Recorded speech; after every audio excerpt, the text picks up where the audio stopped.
Major test number one of the year is in the books, and this Tennessee Vols basketball team has passed it in the Players Era Festival. Tennessee 76, Houston 73. Frank Rock House, Orange TV. Hit that like, that share, that subscribe. What a fun game tonight. What a great game it was.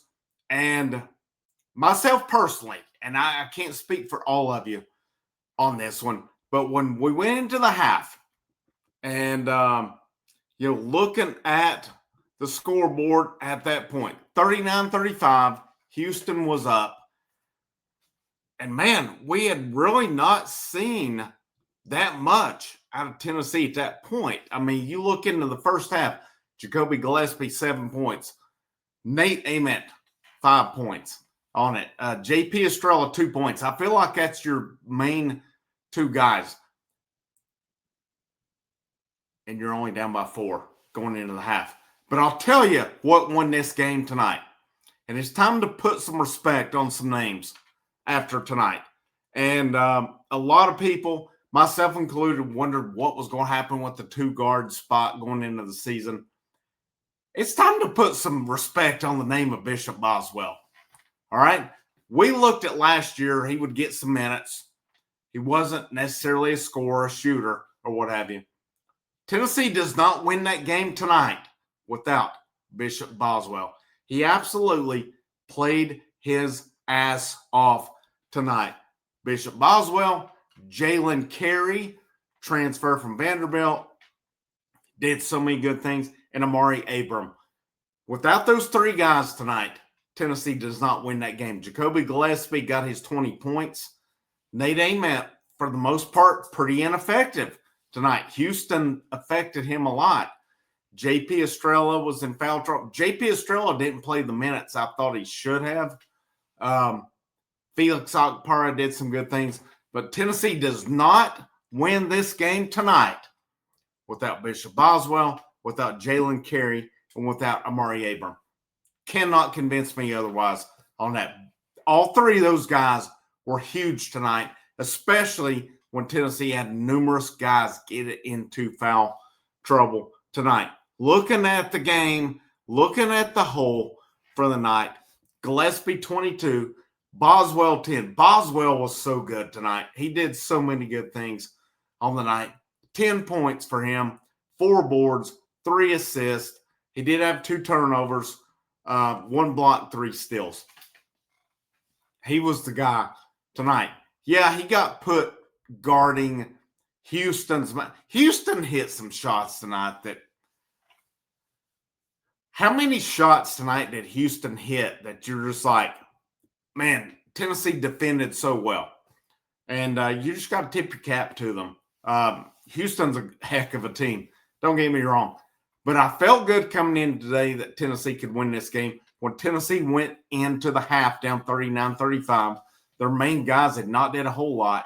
I felt good about that. Tennessee come out, and they really,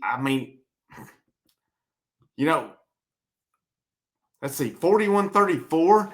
I felt like Tennessee just absolutely dominated that second half. And, looking at the stats for the game, field goal percentages, 47-46, Tennessee, Houston. Tennessee, 29% three-point, Houston, 38. I thought Houston, it was kind of like that Elite 8 game last year. Houston's not that damn good offensively, but, man, against Tennessee, it was Elite 8. It was tonight.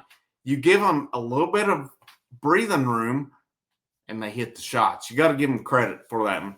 Free throw percentage, Tennessee was 79%, Houston 73%.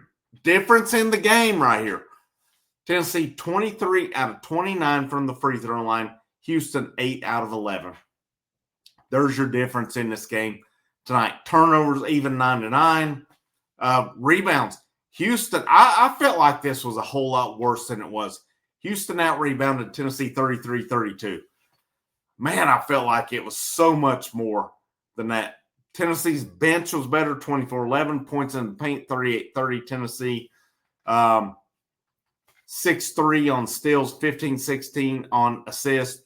Tennessee, Houston.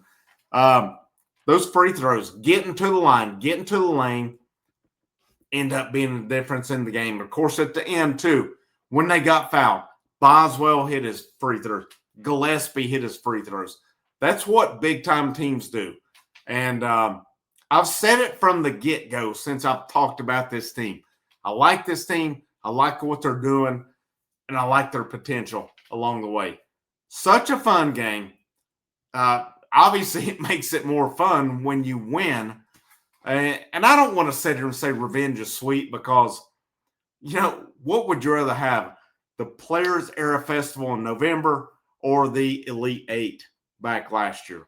That's a no-brainer on it. But it was still cool to see because this is two really good teams. Tennessee's a hell of a lot better than ranked 17th. They're a top 10 team, worst case, on this. And Houston influenced a lot of what they're doing tonight.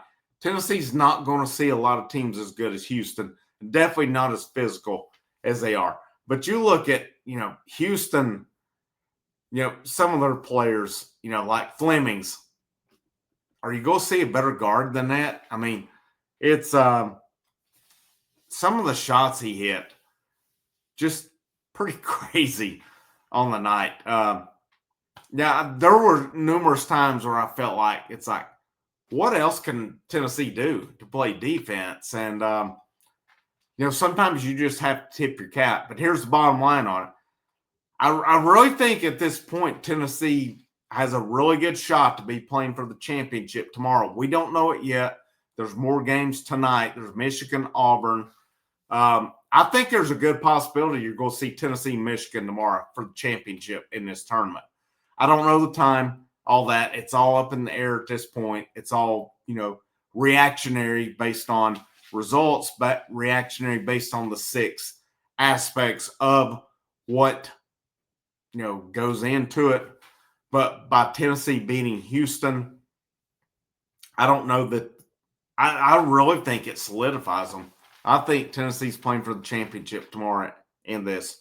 And who they'll be playing remains to be seen. I think if Michigan does lose to Auburn, does that make it Tennessee-Auburn? Does it make it Tennessee-Kansas?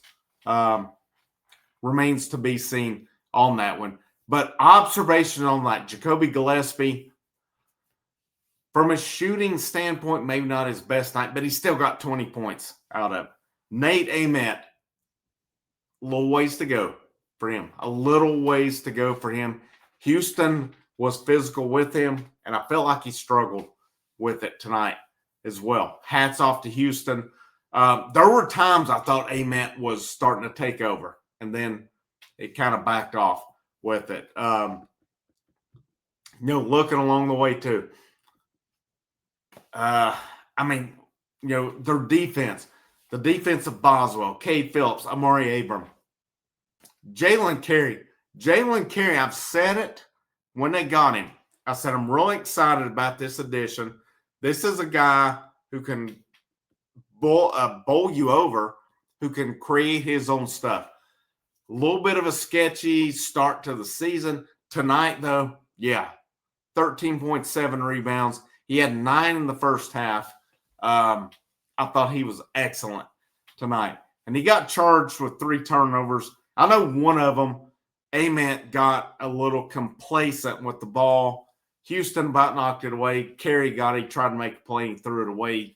He got pulled after that. That was not on him. That was on Ament. I'm still high on Ament. Ament was 9 points, 1 out of 8. His points predominantly came from the free throw line. He missed his first, hit 7 in a row, 7 out of 8. Did have 5 rebounds, only 1 turnover tonight. But he was in foul trouble also. Estrella, only 13 minutes. He got in a little bit of foul trouble, but I don't know if they're taking it easy with him right now or what they're doing. But to me, still your top 3 options are Gillespie, Ament, and JP Estrella. But again, I cannot stress this enough. Put some respect on the name Bishop Boswell. A lot of us were like, what's he going to add this year because he's not a scorer? 10 points tonight. So many things he added tonight. And again, We do not win this basketball game tonight without Bishop Boswell. This guy can play. This dude is a baller. Cut the shit. Get off his back. This dude is the guy.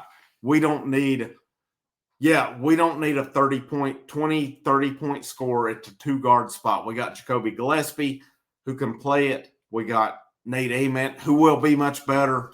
And there's other guys who can step up. Big win. This is a big program. This is a big boy program at Tennessee. The depth showed tonight when they got in foul trouble. Jalen Carey stepped up. Amari Abram. Ethan Berg was in some. I thought his results were mixed, but he still did some positives. And again, Boswell. We can get off his back at this point. Because I've had numerous people, and I've said, I like what I've seen. People say, well, he can't score. If you're still against him, just move along, okay? That's where I'm at on. This dude, we don't win tonight without him. This dude can play. There's a reason Rick Barnes recruited him so hard. There's a reason this guy is still in the program, because he's a baller. He can play. Frank Rock coming at you on a big night, a big win, a fun game, a fun night. We're still remaining to be seen where we're at, but my thoughts are we're going to be playing for the Players Era Championship tomorrow against, my thoughts, probably Michigan on that. That'll be fun. And I expect Tennessee is walking out of Las Vegas, the champions of this tournament. Frank Rock, House of Orange, I'll see you when I see you.